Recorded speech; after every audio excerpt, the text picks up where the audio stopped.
So good evening, everybody. We'll begin by setting our motivation on this Thanksgiving evening. And so let's just reflect for a minute on really the rarity of being able to meet the Buddha's teachings. If we just think for a minute all of the living beings just on this earth, all those that walk the earth and are in the ground and in the sky and in the seas. Countless beings. And then we think about how many actually meet the Dharma and are able to study and practice. Very, very few, really. And so we can be very thankful for being able to study and practice the Dharma. And we can acknowledge that in our past lives at some point we created the merit so that we would be able to meet the Dharma and practice in this life. And then we can think about the kindness of all the teachers from the Buddha on down who kept the lineage, kept the teachings pure, taught people so that the teachings would continue up until this very day.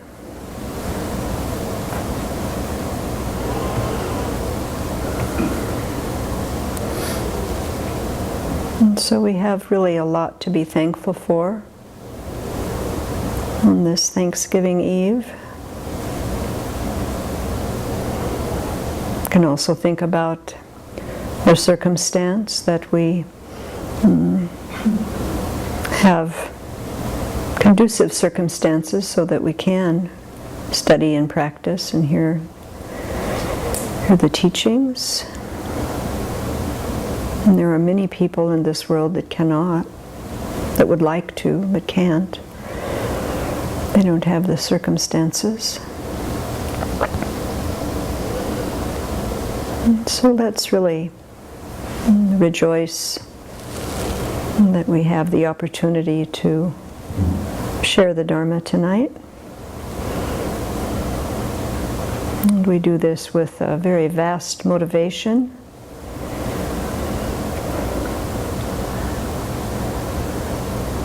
Share the teachings, to learn the teachings, to transform our minds so that we can become fully awakened, so that we then have the ability to benefit all beings in really the most excellent way.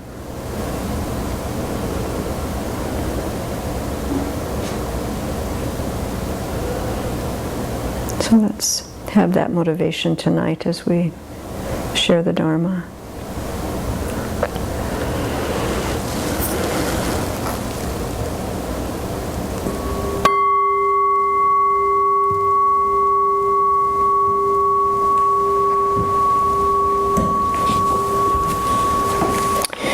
So Venerable Children is traveling in Asia right now teaching, and so for the next 7 weeks we'll review the chapters that she's already covered on Aryadeva's 400 stanzas on the Middle Way.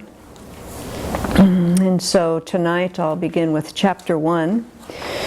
And I'll first begin with a bit of an overview of the book, as well as how studying this text helps our practice, and then go through some of the stanzas, and we'll see how far we get. I may not be able to go through all of them, but we'll do what we can tonight.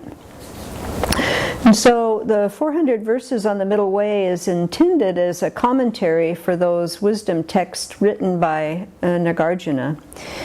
And this text is not intended to provoke debate, but really to enable all of us who want liberation to understand the lack of inherent existence of things. And We can see in the beginning of the text the homage is to Manjushri, and that indicates that the text deals with trainings in wisdom. And so we can think of it as primarily a commentary on the fundamental treatise on the Middle Way by Nagarjuna. And many have said down through the ages that all of these books on wisdom are just for refuting others' positions, like debate texts, and that it's not really Buddhist practice. And Lama Tsongkhapa made the point very clearly in his writings that that isn't the purpose of these texts at all. The purpose of these texts is to study them, reflect on them, meditate on these teachings. And the reason that's helpful is because we all hold many wrong views. And the primary one is believing in a self that is permanent, unitary, and independent. And for us to progress on the path, these wrong ways of thinking have to be identified through reflection and then refuted one by one. And through this process of refuting these wrong views we hold, we're familiarizing with the view that accords with reality. And then we can develop the wisdom that knows the lack of a solid, independent, inherent self.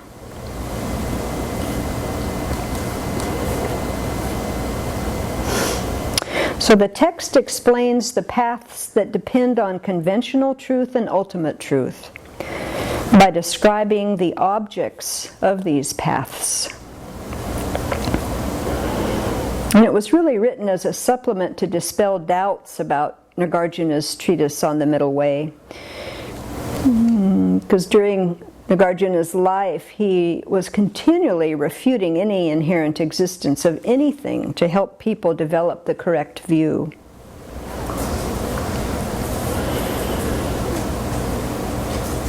And so, of course, in order to develop the correct view, we have to do some preliminaries. We have to learn, study, and generate renunciation. We have to have at least a pretty good understanding of bodhicitta. And so this text also has teachings on these subjects interspersed throughout it. And so the text has 16 chapters, and each chapter contains 25 stanzas of very terse verses, very succinct verses. The first 8 chapters talk about conventional truth, and the last 8 talk about ultimate truth. And in general, the conventional or superficial truth about something is its appearance, what it appears to be. And then its deepest or ultimate truth is how it actually exists.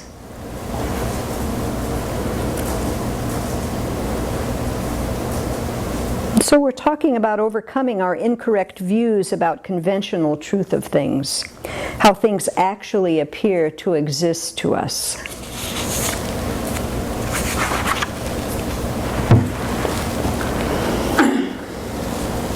And when we study, reflect, and meditate on the first 8 chapters, we gain the understanding of how to correct our distorted views about conventional truth. And then how to overcome disturbing emotions and attitudes. And the result of this is then building up the merit for understanding emptiness. So like all of the teachings, there's this really precise path and method. So in order to understand emptiness, we have to build up a lot of merit. We build up a lot of merit by getting clear about what conventional truth is. By doing that, we decrease our disturbing emotions and afflictions.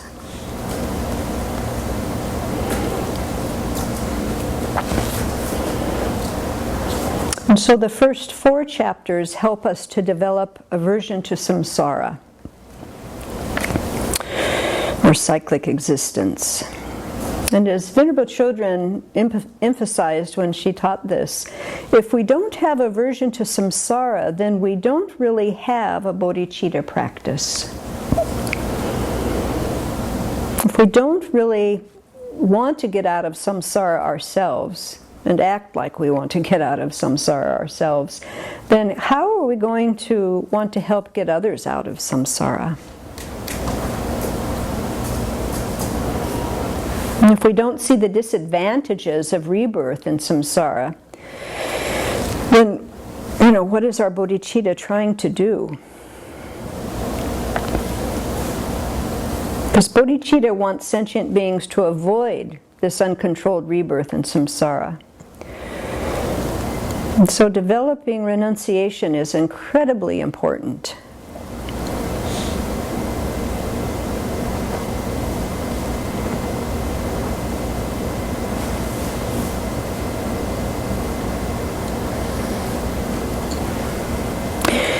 And so the first 4 chapters counteract the 4 distortions.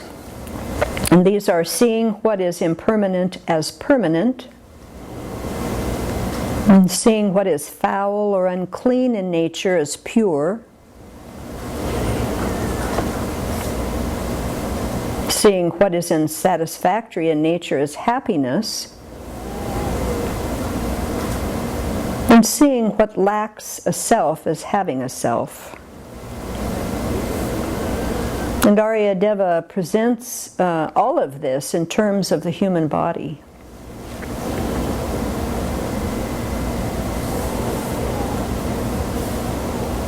And so these 4 distortions are functioning in our mind all the time. And they lie at the root of the afflictions that arise in our mind. And then, of course, from these afflictions, we create karma. And from karma, we continue rebirth and cyclic existence, and around we go again. And so this text really presents information so that we can start dismantling these distortions that we carry, that without seeing them, then we can continue to create negative karma. And so the first chapter focuses on refuting permanence. And since the aggregates arise in dependence on causes and conditions, they are impermanent. And so the first chapter starts with gross impermanence, which is death. And then it mentions subtle impermanence. So why does it start with gross impermanence? It's because understanding gross impermanence is the thing that gets us to be consistent in our practice. If we ignore death, thinking death will come later, then we will continue to get caught up in the 8 worldly concerns. We have all these misconceptions and wrong views. We think samsara is not so bad. We keep tweaking our life to kind of, find the happiness of just this life. And of course, the appearances of this life are so strong that the concerns of this life become what is so important to us. And if we're really going to practice Dharma, we have to look beyond that. And so talking about the coarse level of impermanence or death then is very important and necessary, is really a first step. And we think about, meditate, and familiarize ourselves with death, not so that we get panicky about it, but we want to generate a very strong, clear wisdom fear, a sense of the danger of dying without having practiced the Dharma. So really this chapter teaches us how to meditate on death, how to train ourselves so that we're very clear that we will die. And then that informs how we live our life in a very clear way, a very, in a way that we choose our actions very, very clearly. And by contemplating the points in this chapter, we're able to identify our incorrect understandings, to see how we ignore death.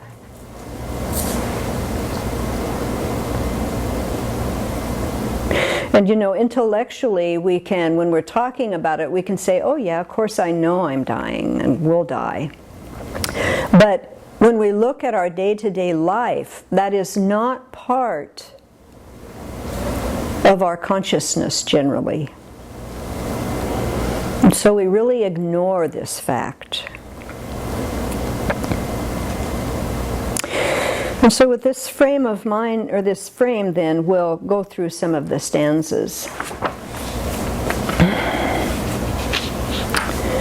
And what's helpful, what I found helpful in reviewing this material even was that going through these stanzas that are so pithy, so straight to the point, it shakes us up a little bit. It disturbs our ignoring of death. And so that's really helpful to recognize, because that's what we want to go over and over again, so that we get really familiar and really clear, so that we break down these misconceptions about our existence here.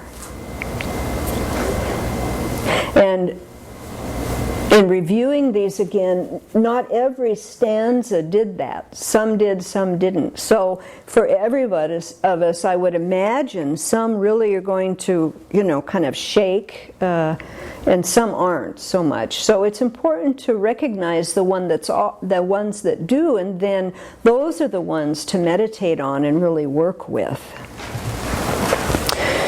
And so the first stanza says, if those whose Lord is death himself, ruler of the three worlds, without a master, sleep soundly like true vanquishers, what could be more improper? So what this is saying is that really death comes to everyone, to all the three worlds. And if we are living our life and sleeping like a true vanquisher, a Buddha, a Bodhisattva, then we haven't woken up to this fact. We're not clear about our impermanence. And we can see that, everyone who died today, they didn't wake up thinking, yeah, today I'm going to die. Even people that are very sick don't do that. They think they have another day. And so that really shows how much we're in denial. And if we get really clear about our impermanence, this gross impermanence, that we are going to die, then that really gets us to start considering, what is the meaning of our life? What am I doing and why am I doing it? So it really wakes us up. And of course, if we don't prepare, then when death comes, we freak out. Living on automatic, we die on automatic. And if we prepare for death, then we can have a good death.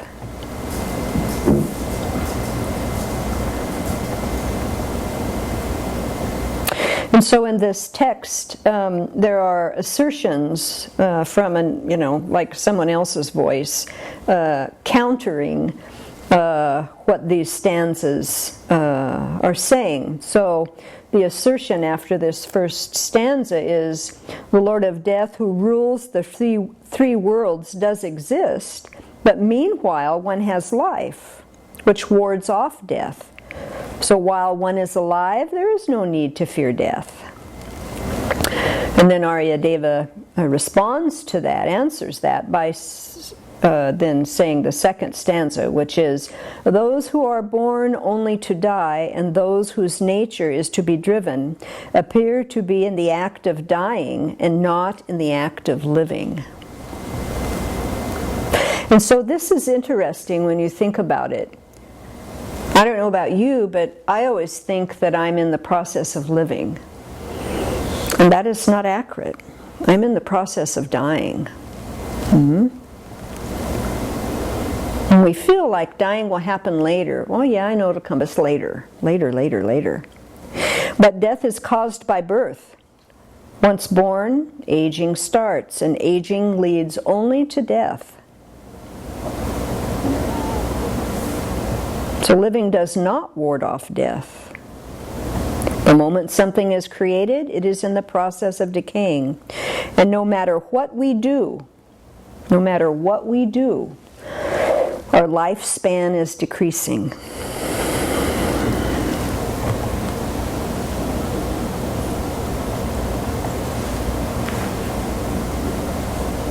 So then the assertion, these days people live to be 100 years old.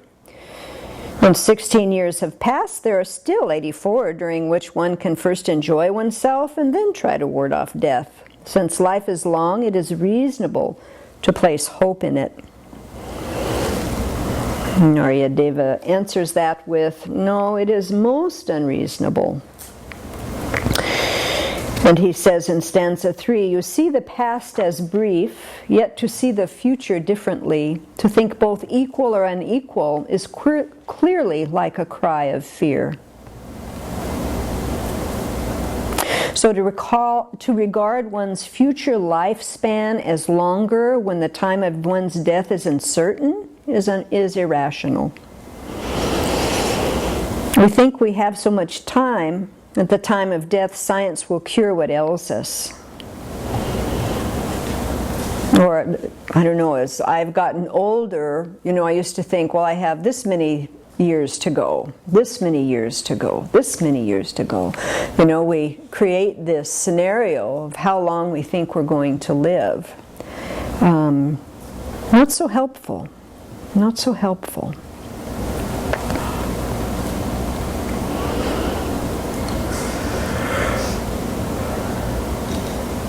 And from the Precious Garland, Nagarjuna, that famous verse that he wrote, the cause of death are many, the causes of life few. Practice the Dharma.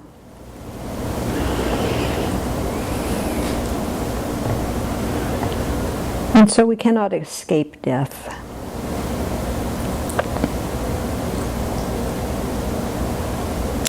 And then the assertion comes, though one cannot be certain that the future will be longer, since death is common to all sentient beings, there is no need for one alone to fear it. And again, Aryadeva answers, this is most unreasonable.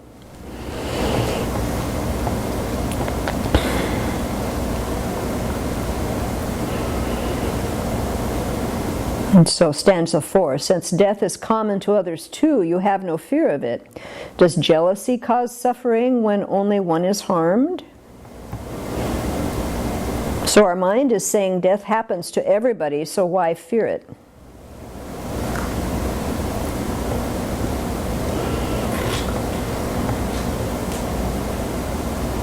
But since death causes suffering by its very nature, therefore its commonness does not prevent suffering. So it is proper to fear the fearful. But again, a wisdom fear, not a freak-out fear. And so as we contemplate and listen to this text, we have to really work with our mind not to fall into personal distress or kind of freak out or just, fear, like, ah. But instead, with a mind of acceptance and focusing on how am I going to work with the moments that I have in this life. That's kind of the reasonable, balanced way to work with this. So then the next assertion is, death does not occur without sickness and aging. As these can be remedied by medical treatment and taking essential nutrients, death need not be feared. And so stanza 5, Aryadeva writes, sickness can be cured and aging treated. Therefore you do not fear them. Yet there is no cure for the last ordeal. Thus obviously you fear it. And so this is what we think. We think, well, I'll get some disease or something, but there's so many treatments, it'll get caught in time and there will be, treatment available, and then I'll survive that, and then I'll die later. And just my experience working in nursing for many years, I saw so many people who had illness or a disease that was quite minor, didn't seem so bad at all, and they died. And then other people that had terrible disease, and you think, boy, there's no way they're going to survive, and they survive. So you can't really predict how long of a life we have. And when our time to die comes, there is absolutely nothing that can stop it. Nothing.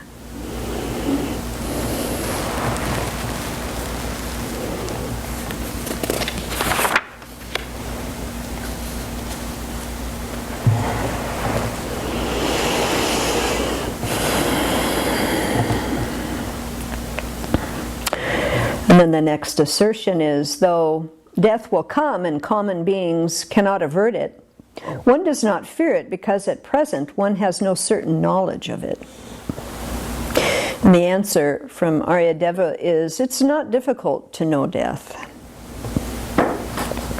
And then his stanza 6 says, like cattle intended for slaughter, death is common to all. Moreover, when you see others die, why do you not fear the Lord of Death?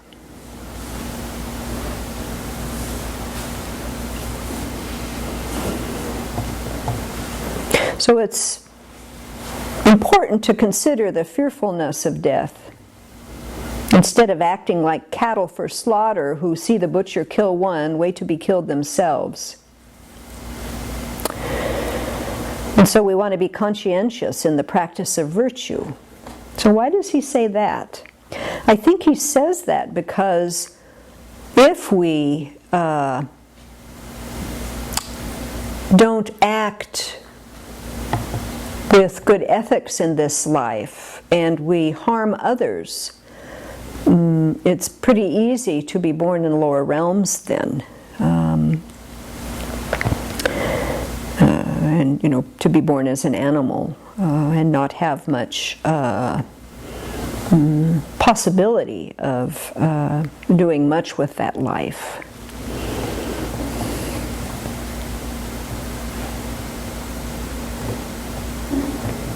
And then stanza 7, if because the time is uncertain, you think you are eternal, one day the Lord of Death will do you injury. And so again, this is speaking about the uncertainty of the time of death. And because of death's unpredictability, we should be on guard from today. And so we can, have some thoughts here about this. Do we know what to do to steer our mind for a good rebirth? So we need to practice the Dharma and start now. And then 2, think about if we don't remember to practice when an affliction in our mind arises, how are we going to practice when death comes? And again, we don't think about this so that we can kind of freak ourselves out. We continue to kind of bring ourselves back into a balanced mind state, have trust in the Buddha's teachings that if we use our time well and study these teachings, then we will be able to have a good death. But we can't do that when we know we're dying. We have to do that now. We have to start now. We can't start on our deathbed. You know, it's that old adage that we die like we live. And so we want to think about, you know, how are we living? What choices are we making? Are we all wrapped up in the 8 worldly concerns and in busyness all the time? Are we letting our afflictions run each moment of our life and just reacting to what comes at us all the time?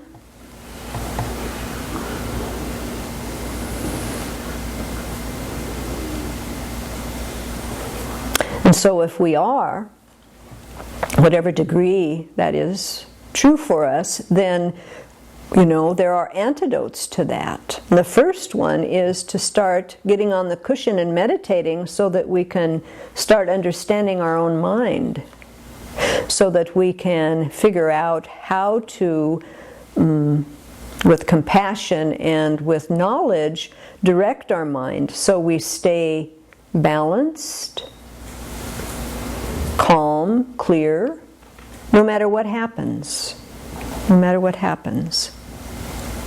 And so when we feel ourselves reacting and start getting, you know, afflictions start to rise, to quell that, to bring our energy back down, get ourselves focused again internally, and not let ourselves go there.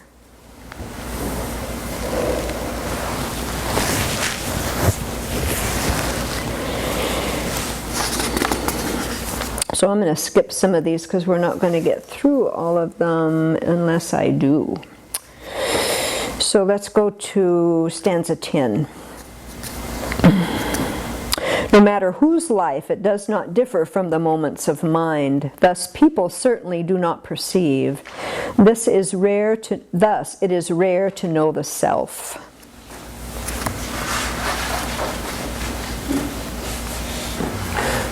So this verse talks about subtle impermanence, nature of things that arise or changing moment to moment, and no different than mind. Both body and mind change moment to moment. But we see ourselves as solid, permanent. We have this conviction in this view because of how much ignorance we have in the mind. And even after hearing this, often the thought will come, well, I have time to meditate on death. I can do it later. And that's because our ignorance is so thick. So we really have to have the courage to really focus on our impermanence, to really step into the middle of that and let ourselves feel shaken by it.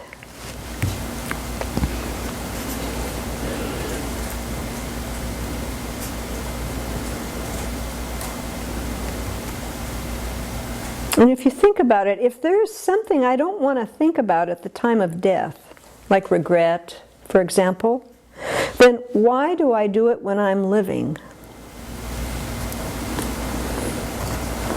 So we really want to make effort to meditate on subtle impermanence also. Nothing is briefer than this life, disintegrating moment by moment.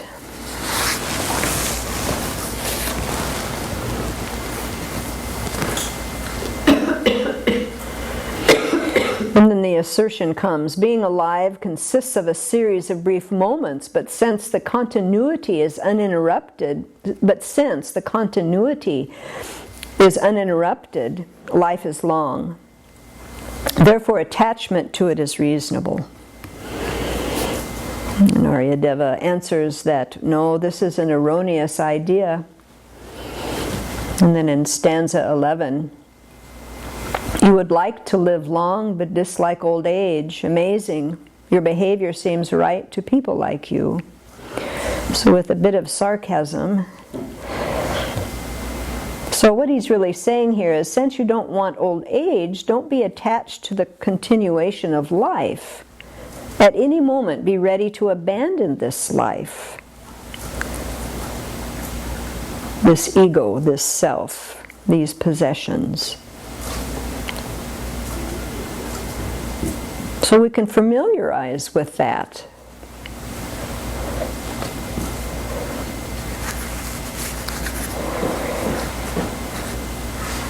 You know, if we get scared, like if we're almost in a car wreck or something, we can use that kind of experience to, let go, to feel like, okay, this is it, It's kind of like rehearsing. It's quite helpful.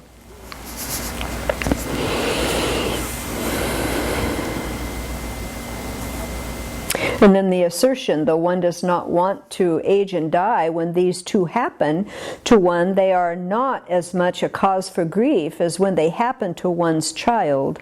It is therefore appropriate to grieve at the death of one's child and others. Again, the answer, it is inappropriate. Stanza 12. Why do you grieve at death on account of your son and others when the one that laments is a victim? How is that not reprehensible?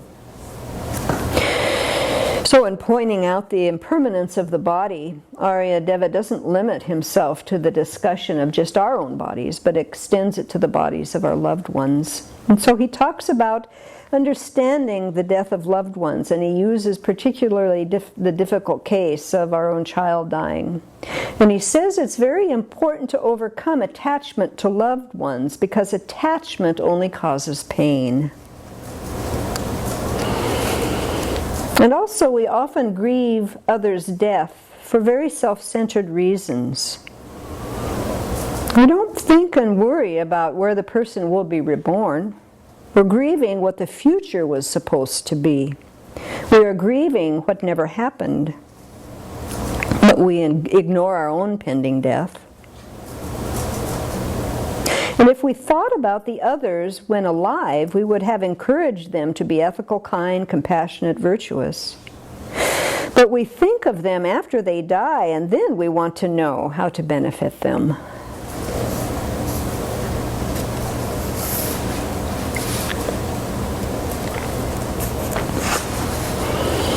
And then the next assertion, though it is proper to grieve about dying, it is nevertheless reasonable to grieve when the son one has considered one's own goes to the next world without asking.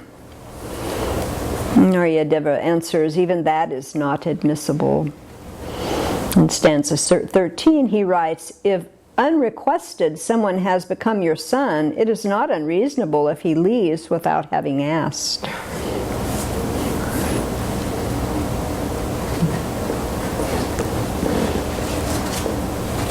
So it is unreasonable to grieve over the dead when one does not know from where they have come or where they are going. Should one ask permission to die? Since they did not ask permission to come into this life, why ask to go out? All of this is due to karma. And why do we have so much attachment with them when it is so brief? Of course we appreciate them, love them, but why be shocked when they die? This shows our incorrect view, thinking the impermanent as permanent.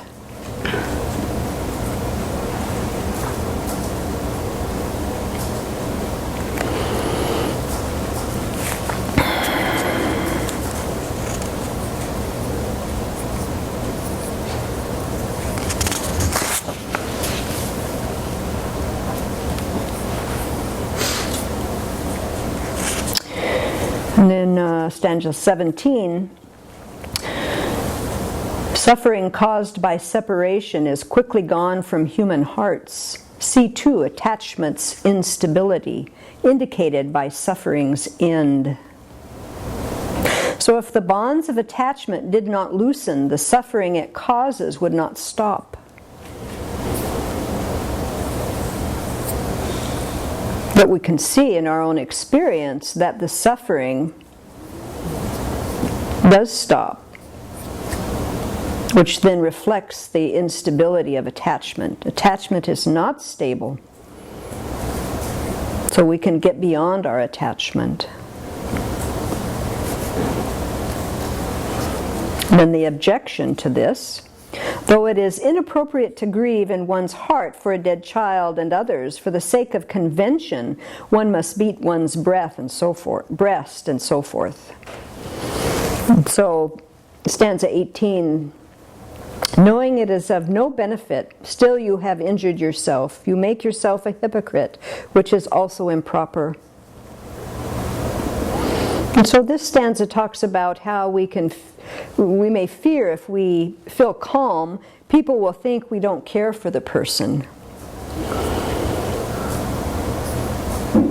So the question then becomes, can you be transparent in the strength of your practice when somebody that you care for dies and not fall to reacting like those around you? Can you stay strong and steady in your mind, in your heart?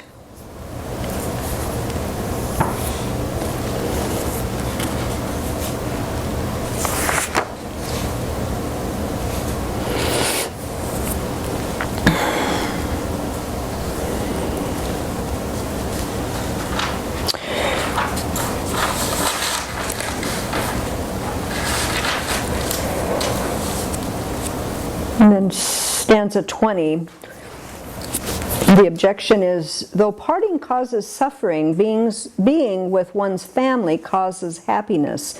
Therefore attachment is reasonable. Aryadeva answers, it is not. And in stanza 20, he says, if meeting is a joy to you, why is parting not also a joy? Do not meeting and parting both seem to go together? And so coming together is intrinsic to its separation.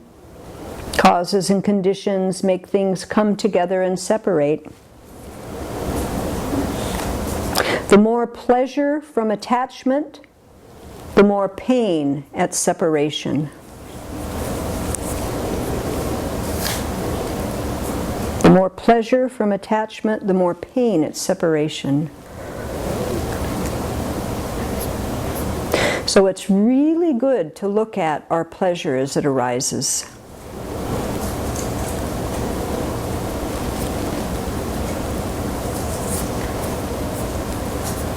So everyone has to part. Parting is the natural conclusion of meeting.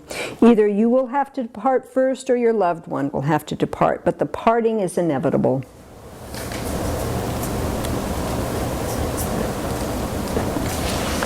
Then the objection. The suffering of separation can be discounted, for though an eventual parting is certain, the time spent as friends is long. And Aryadeva answers with, the periods of separation are not short, nor are those of being together long. And then in stanza 21, when the past is beginningless and the future endless, why do you notice being together but not, though long, the separations?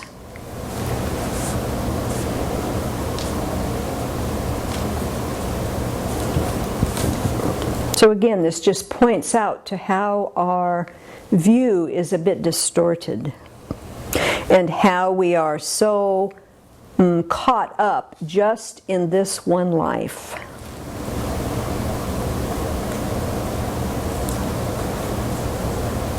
And then the objection, though separations are long, the suffering of separation vanishes when the mind is distracted by samsara.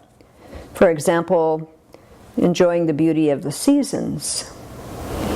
And then in stanza 22, Aryadeva writes, time, consisting of instants and so forth, is certainly like an enemy. Therefore, never be attached to that which is your enemy. And so since time consisting of instants, moments, brief spans, which gradually add up, consumes the moments of our life, and it is certainly like an enemy which robs us of life.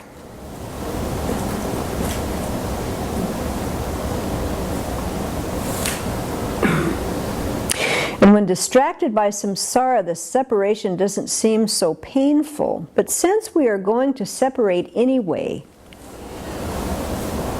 it's much more wise to practice the Dharma. Why wait for the Lord of Death to separate us? Separate now.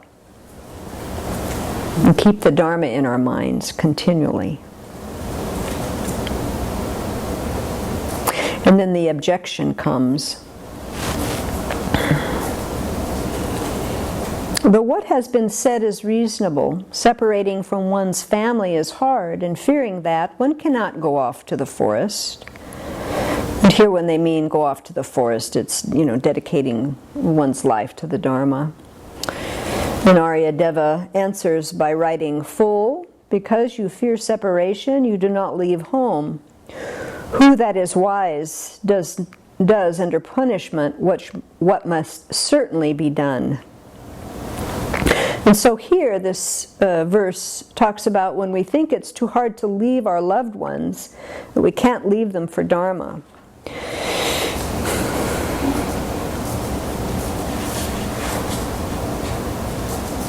But of course, if we don't practice the Dharma, death will force separation from all of these things that we're attached to.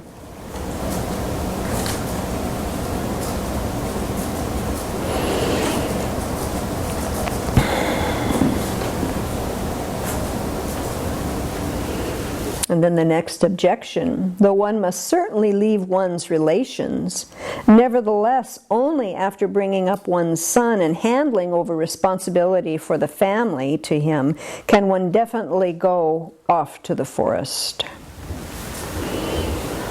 And then Aryadeva writes in verse 24, "You may think you must obviously go to the forest once this has been done. Whatever you do must be left behind. What is the value of having done it?" So the question to ponder with this one is, what is the value of having done that which does not yield even the slightest desired result?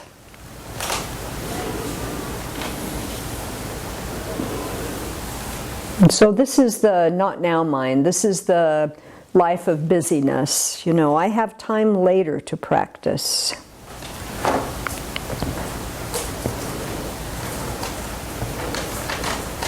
But again, all these things you want to do before you practice will have to be left behind at the time of death. And the time of death, of course, is very uncertain. Everybody dies in the middle of something. And we are going to die in the middle of something.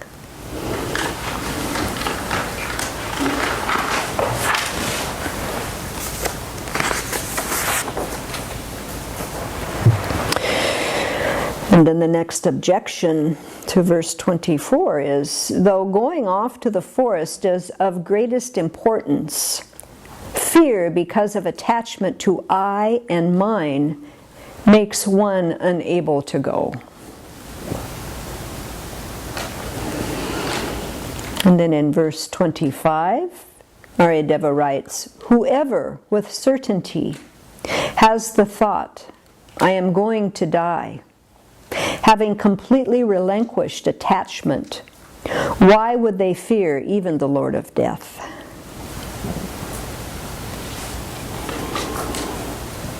And so if you make effort to meditate on death and impermanence, you will become free from both I and mind.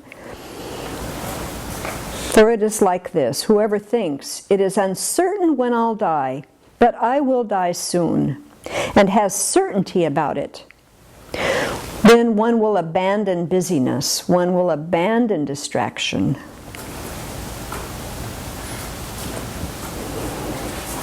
When we contemplate repeatedly on death, other realizations come quite easily.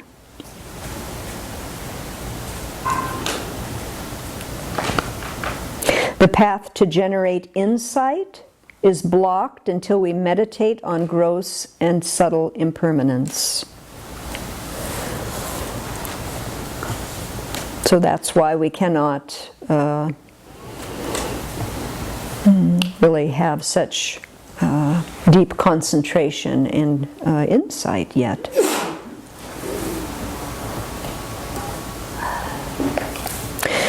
And when we aren't so emotionally involved in this life, we don't create so much negative karma.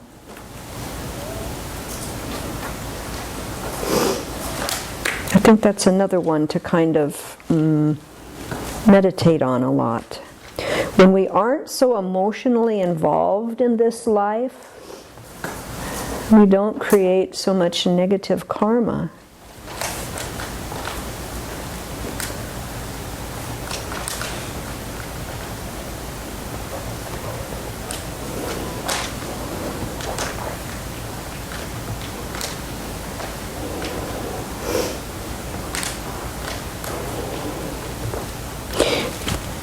And so again, when we work with this content,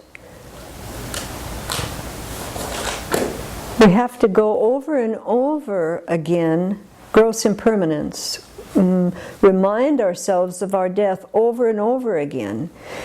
But as we do that, then we have to take note of what our reaction to that is, so that we can generate this wisdom fear instead of getting freaked out or getting discouraged. And that takes a lot of practice. That takes a lot of familiarization. Because we realize if we don't practice the Dharma, when we die, it's not going to be a very good death. And the Buddha taught impermanence as a way to inspire us to practice.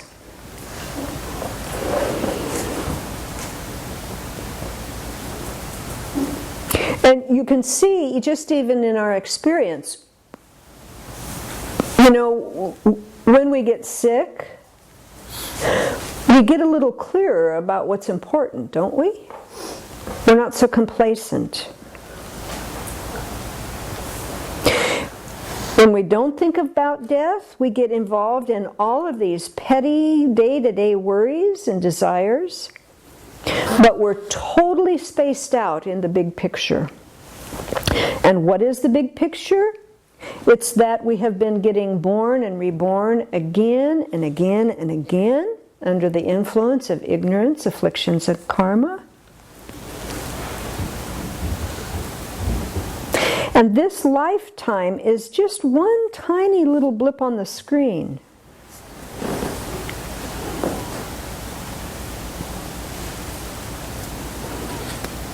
But through our efforts in past lives, we've had the opportunity to meet the Dharma and learn the path to liberate us.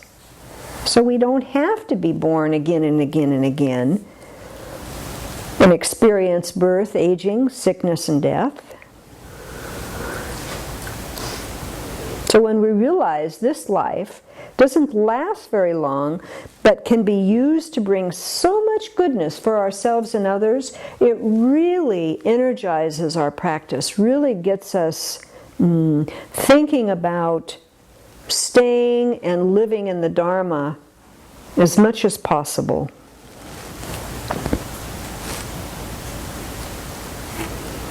If we don't think about death, then Dharma becomes just kind of a nice thing to do, kind of when we feel like it.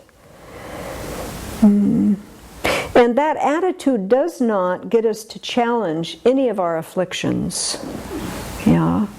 It's like what was coined some years ago, Dharma Light, L-I-T-E, really just trying to make our samsara a little more comfortable. Yeah. And so when we think about death, then we abandon this idea of making samsara a little comfortable, because the end result is death. So we want to get out of this totally. We don't want to make just this life a little easier. Because why not? Well, because at the time of death, we're not going to be able to use that experience, number one. Secondly, through our life we have been creating negative karma, and so our death is not going to be so wonderful, nor our next rebirth. So instead, we practice today for what is going to come in the future. And of course, the second benefit of that is that it makes us happy now too. That's the thing we always forget.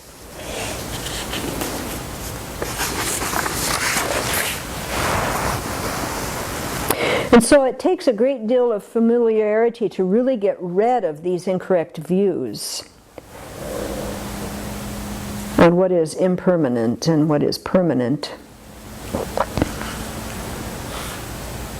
So we really need to really reject these views. And one of the ways that we can do that is that when we are experiencing happiness in this life, that we recognize that what it means is that, in that particular moment, we're experiencing something that we like, and we want it to continue, but it's not going to. It's not going to. And so this, continual cycle of, enjoying something and then it's gone, or not liking something and then reacting to that with a lot of affliction. So this up and down, again and again and again, we just keep perpetuating that if we only keep our focus on just this life. And this is the suffering state. And it's not happiness. So if we think that we're going to live forever, we put off doing intensive meditation practice. But we really need to understand the conventional truth about our precious human rebirth that is available only for a very, very brief, short time. Death will come at any moment. And we need to take advantage of this life now. And so then Aryadeva has a summarizing stanza of this chapter. He says, "That which cuts craving for reward and honor, the best spur to practice with effort in seclusion, the excellent secret of all the scriptures, is initially to remember death."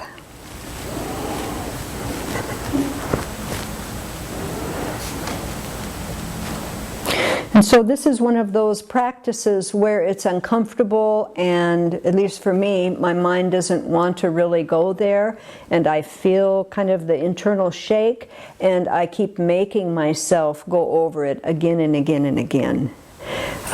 Not only with myself, but with everything that I see, especially when I notice attachment arising, like with the cats. I have a lot of attachment to animals.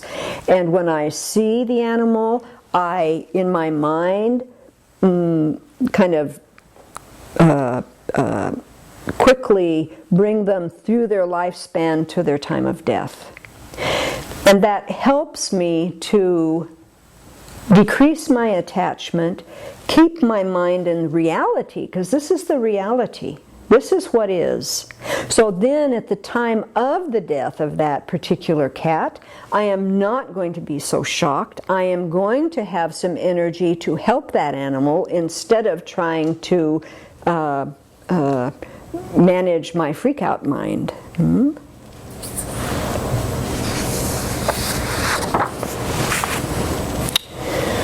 Okay, we've used our time.